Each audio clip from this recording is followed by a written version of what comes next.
नमस्कार दोस्तों, आज के अंक में आपका स्वागत है। दोस्तों, किसान आंदोलन की चर्चा बड़े जोर शोर से मीडिया माध्यमों के साथ साथ सड़क चौराहों पर भी सुनाई देने लगी है। हर जगह किसान आंदोलन की बात हो रही है, एमएसपी की बात हो रही है। किस तरह से किसान आंदोलन शंभू बॉर्डर पर उत्पात कर रहे हैं, किस तरह से उन्होंने ट्रैक्टर को मॉडिफाइड करके जेट की शक्ल दे करके वो बॉर्डर पे पहुंचे हैं। वो दिल्ली चलो का नारा देते हुए दिल्ली जाने को आतुर हैं। अब तक सरकार के साथ उनकी 4 दौर की बातचीत हो चुकी है और कल जो है जब ये आंदोलन और उग्र होने लगा तब कृषि मंत्री अर्जुन मुंडा ने किसानों को फिर से एक ऑफर दिया कि फिर से आके बैठिए, बात करते हैं। उनकी बात को ध्यान में रखते हुए किसान आंदोलन को उनके नेताओं ने दो दिन के लिए पोस्टपोन कर दिया है। इसके साथ ही कल एक दुखद घटना भी शंभू बॉर्डर तो नहीं, एक दूसरा बॉर्डर है, वहां से एक दुखद घटना का समाचार प्राप्त हुआ कि एक आंदोलनकारी जो 21 वर्षीय लड़का था उसकी मौत हो गई। ये दुखद है, ये नहीं होना चाहिए। लेकिन इसके साथ साथ दोस्तों, जो हरियाणा पुलिस के वो अब तक 3 से 4 जवान उनकी भी मौत हो चुकी है। वो भी दुर्भाग्यपूर्ण है। वो भी किसी किसान का ही बेटा होगा।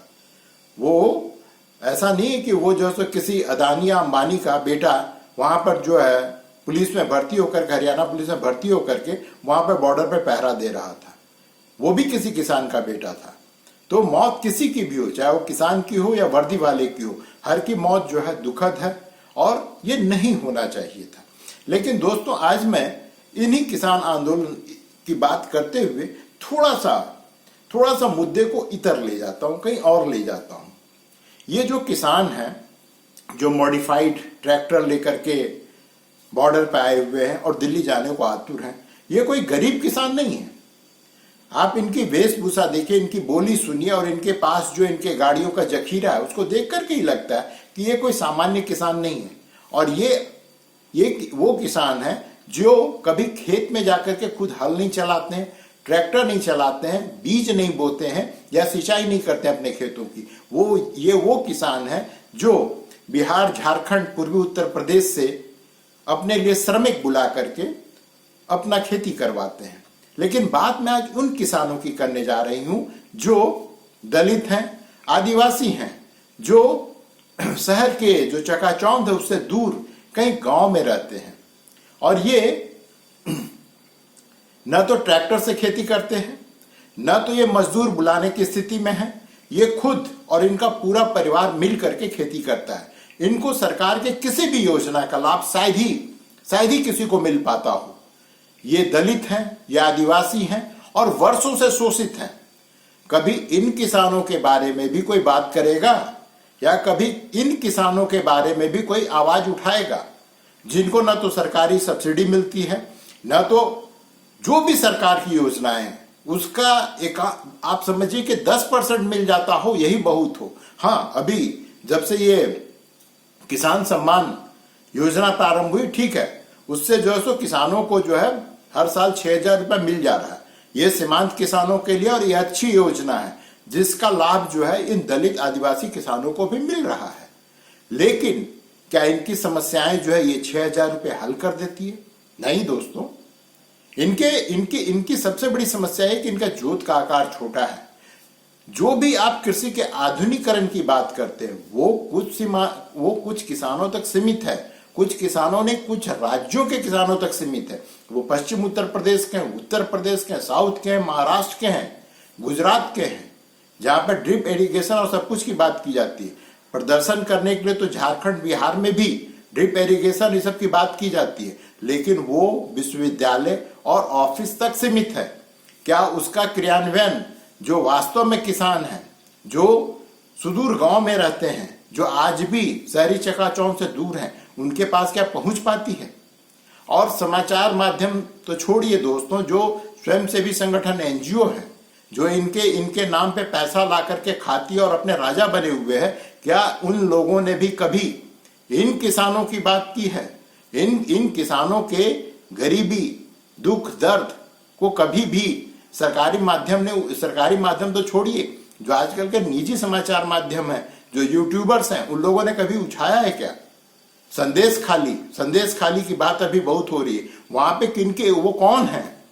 वो यही आदिवासी दलित किसान हैं जिनके जमीन को वहां का एक आधुनिक जमींदार जिसको कहेंगे गुंडा शाहजहां शेख, वो इनके जमीन को धीरे धीरे निगलता जा रहा है।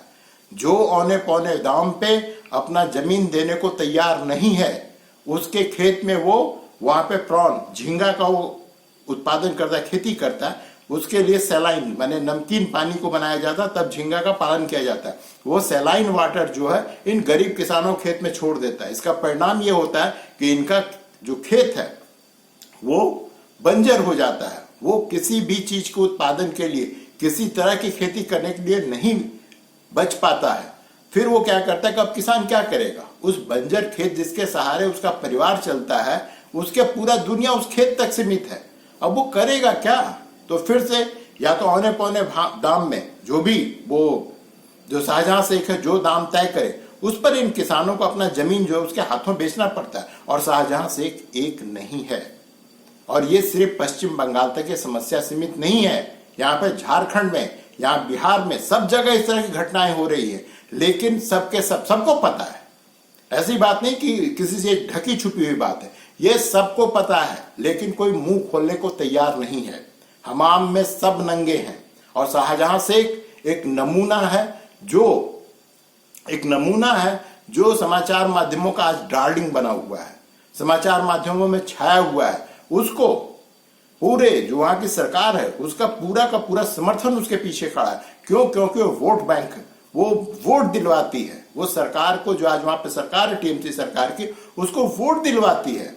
इसलिए वो चहेता बना हुआ है। सोचिए 5 जनवरी को उसका इतना साहस हो जाता है, वो इतना ढीठ है और उसको गुरूर है अपने शक्ति पे कि वो ईडी के टीम पे हमला कर देता है। पता है वो ईडी के टीम पे हमला क्यों करता है? और ईडी के टीम उसके घर क्यों गई थी? क्योंकि वो राशन घोटाला में फंसा हुआ है।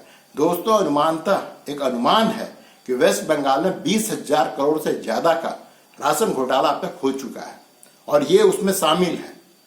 और ईडी की टीम वहां पे जाती है, उसके साथ ना फोर्स होता है।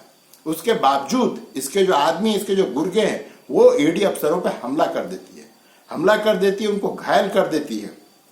लेकिन राज्य सरकार अभी तक उसको गिरफ्तार नहीं कर पाई है। हालांकि आज सुबह जो वेस्ट बंगाल के डीजीपी हैं, वो मॉर्निंग वॉक करते हुए संदेश खाली में देखे गए हैं। और देखिएगा दोस्तों, 1 से 2 दिन के अंदर में एक ड्रामाई अंदाज में शाहजहां शेख या तो सरेंडर कर देगा या फिर उसे सरेंडर ये लोग पकड़ करके दिखाएंगे कि देखो हमने जो है शाहजहां शेख को गिरफ्तार कर लिया। और ये कार्यक्रम पूरे गाजा बाजा और मीडिया के सामने होगा, जिससे कि ममता बनर्जी जो उनका नारा हुआ करता था, मां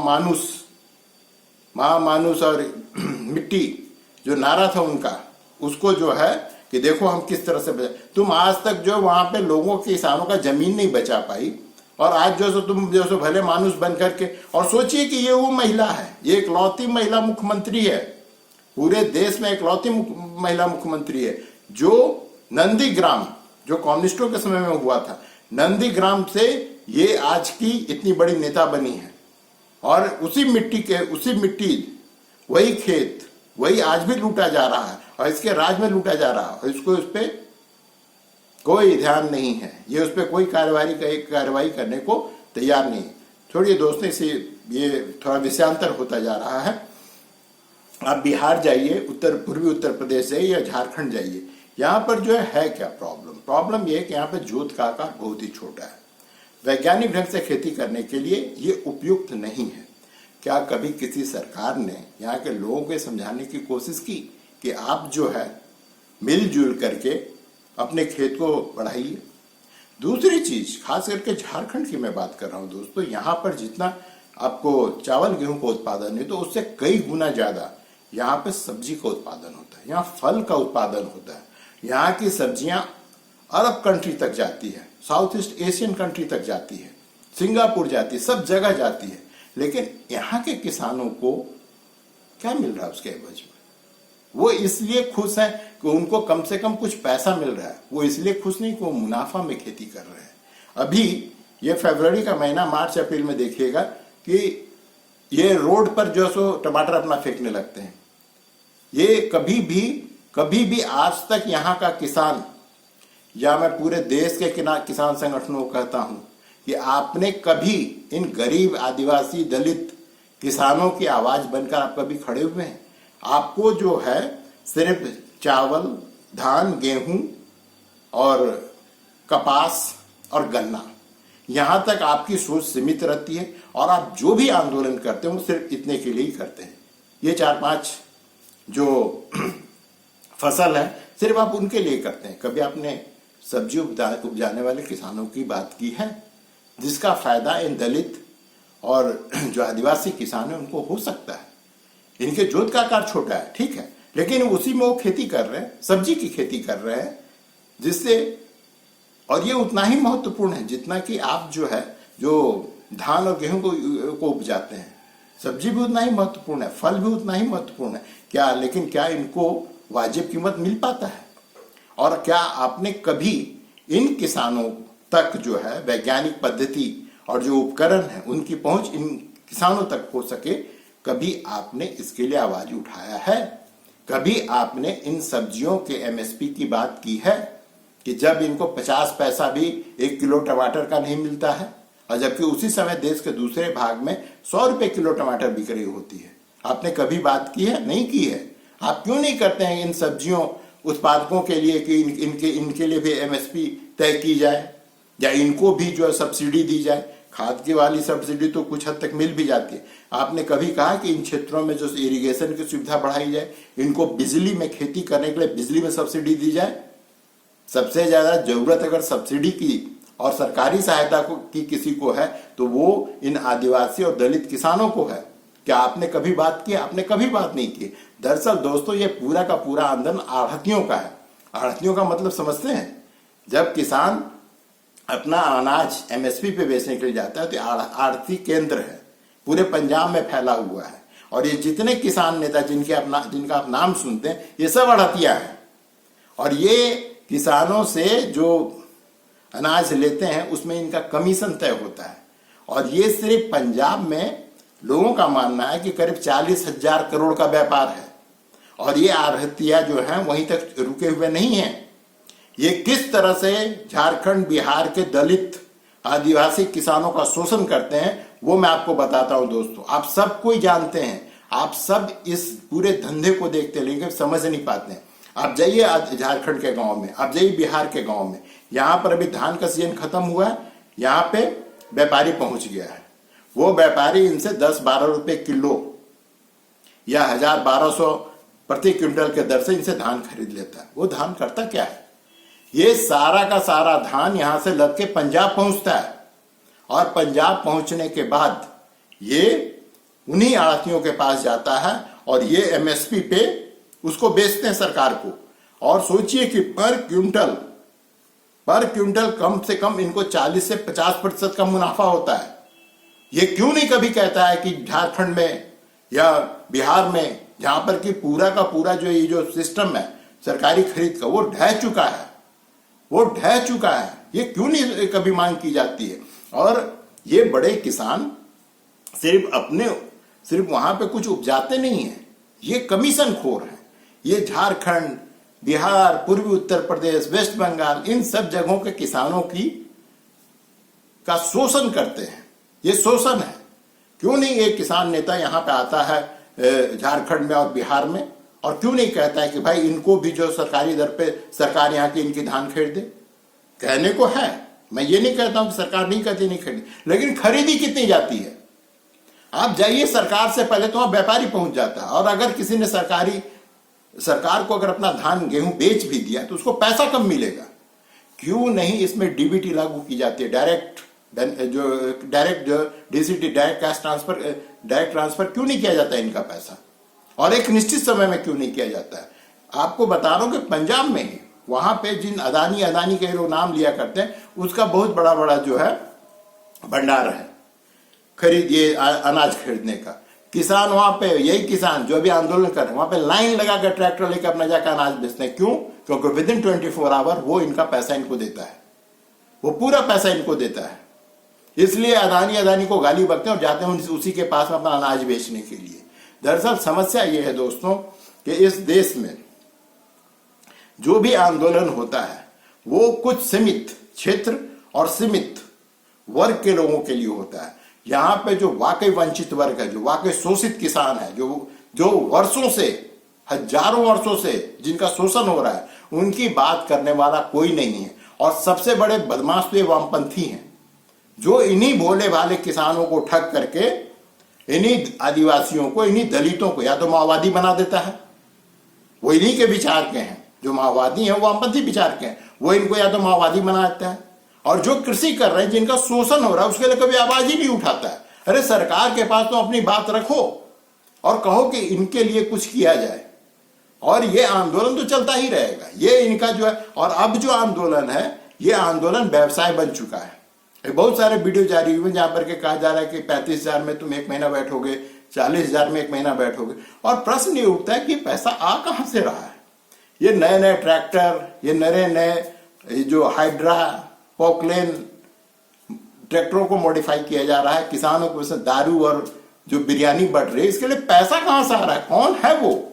सरकार को इस पर ध्यान देना चाहिए और इनके स्रोतों पे, जो इनको फाइनेंस करते हैं, जो स्रोत है, कुछ लोग कहते हैं कि विदेशी स्रोत है, कुछ लोग कहते हैं कि यहाँ की राजनीतिक पार्टी है। अब पता नहीं कौन है, मैं नहीं जानता हूं। मैंने भी सुना है, कुछ लोग तो यहाँ तक पहुंच जाते हैं कि जो सोरोस है, जो पूरे दुनिया में सब जगह का सरकार बदलते घूमता है, उसका भी इसके पीछे हाथ है। अब पता नहीं सच्चाई क्या है दोस्तों, ये तो कहना मुश्किल है, लेकिन कुछ ना कुछ बात तो है कि हर 2 साल बाद में ट्रैक्टर उठाए लेके चल दिए, आंदोलन करने जा रहे हैं आंदोलन जीवी, वहां पे ठाठ से दारू बट रही है। और कुछ गरीब, वहां ऐसा नहीं कि पंजाब में सब अमीर हैं, उनमें से कुछ गरीब का बेटा ही मरता है। हम तो आज तक नहीं सुने कि कोई किसान नेता है उसका बेटा मर गया। जब मरने की बारी आती है तो हमेशा ही जो है ये वहां के जो पंजाब के गरीब हैं, जो किसान, उनके बेटे मरते हैं। और इन सबको ये लोग झूठ बोल करके लाता है। क्यों? क्योंकि इनको संख्या बढ़ाना है। अब किसी भी जगह पे अमीरों की संख्या तो ज्यादा होती नहीं है, तो ये गरीबों के बच्चों को ठग करके वहां पे लाते हैं। उनको बेचारे जो सो नसीड़े वो दारू और बिरयानी के चक्कर में चले आते हैं कि वैसे भी खलियार बैठे हैं, क्या काम है, तो चलो उठ के वहीं पे चलते हैं, आंदोलन करते हैं। तो ये आंदोलन जीवी हो चुके, कुछ पैसा भी प्रतिदिन मिल जाता है। लेकिन वहां पे जो सामान्य आदमी है पंजाब या पश्चिम यूपी का, क्या उसको इस आंदोलन से कोई फायदा हो रहा है? और जहां तक राजनीति की बात है दोस्तों, अब तो खुल के रिपोर्ट आ रही है कि जो पूरे के पूरे आप जो है आम आदमी पार्टी, वो इस आंदोलन के पीछे में है। आपको याद होगा दोस्तों, जब पंजाब में विधानसभा चुनाव होने वाला था, तब भी ये 2 साल तक 15-16 महीना तक बैठे रहते दिल्ली बॉर्डर पे। उसका फायदा सिर्फ आपको मिला। और आप उसमें बड़े कूद के, यही जो भगवंत मान मुख्यमंत्री बना, वो कहता था एक एक दाना खरीद लूंगा एमएसपी पे। तो भाई क्यों नहीं खरीद रहे हो? कृषि तो वैसे भी राज्य सूची का विषय है, राज्य का विषय है। तुम क्यों नहीं तय कर देते हो वहां पे एमएसपी? तुम क्यों नहीं उदाहरण बन जा रहे हो पूरे देश के लिए कि भैया हम देखो एमएसपी पे खरीद रहे हो और हम हमेशा खरीदते रहेंगे? तो तुम तो हो नहीं, तुम तो ठेल रहे हो कि जाओ जा करके दिल्ली में आंदोलन करो। ये आंदोलन और ये किसान पंजाब में क्यों नहीं कर रहे हैं? भाई तुम्हारी समस्या का हल तो पंजाब सरकार के पास में, तुम क्यों जा रहे हो केंद्र सरकार के पास में? क्या तुम पूरे देश के लिए कानून बनवाने जा रहे हो? तुम तो अपने स्वार्थ के लिए जा रहे हो, तो जाओ अपने मुख्यमंत्री के पास में। लेकिन नहीं, क्योंकि ये पूरा का पूरा आंदोलन राजनीतिक है, इनको दिल्ली जाना और वहां जाकर के अराजकता फैलाना है, और कुछ नहीं है इस आंदोलन का सच। सोचिए कि चौथे दौर के बाद में भगवंत मान कहता है कि बहुत ही अच्छा प्रपोजल सरकार ने दिया था उस समय। ये दोनों नेता कहते हैं कि बहुत ही अच्छा प्रपोजल है, हम तो यही चाहते थे। और बोले हमको 2 दिन का समय, तो दूसरे दिन पहुंचे, वरना हम नहीं मानेंगे आपकी बात। भैया तुमको कौन संचालित कर रहा है? तुम किसके इशारे पर नाच रहे हो? किसके इशारे पे तुम लोगों को मरवा रहे हो, घायल करवा रहे हो? और क्या तुम कभी, मैं फिर से कह रहा हूं, क्या तुम कभी जो बिहार, उत्तर प्रदेश, झारखंड, इसके जो गरीब, दलित, आदिवासी किसान हैं, उसकी बात करोगे? कभी तुम्हारा मुंह खुलेगा? और कभी तुम इनके मुद्दों को, हालांकि एक चीज मैं बता दूं दोस्तों, ये जो अभी आंदोलन करो उसमें एक लाइन लिखा है, आदिवासियों की जमीन लूटना बंद करो।